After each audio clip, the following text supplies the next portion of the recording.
All right, what's up, y'all? So this is the camera I got. It's the Brio 500. It's a full HD webcam, HDR. As you can see now, this is where I'm filming from. Seen the reviews. So far, so good. It looks very clear. As of right now, I definitely recommend it. I got a new mic as well.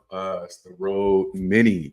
This thing was sold out, so I had to order it. A lot of good reviews about it. This is a sound quality, as you hear from me right now. It's the Rode, the USB Mini. It just plugs right into your computer. It's very convenient. Just for how I move, I travel a lot for work, in and out the airport and hotel rooms and stuff like that. So this setup helps me because it's easy to set up. You don't have to download no programs, no anything, or you just plug it right in both for the. Yeah, that's my setup, my quick, easy setup.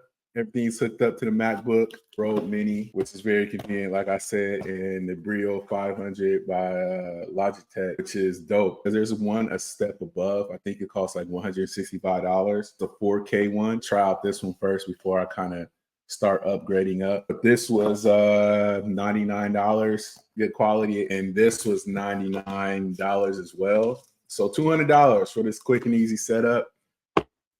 And yeah, 4 or 5 stars for me as right now. The mic, the sound sounds pretty good. I recommend these products. Peace out.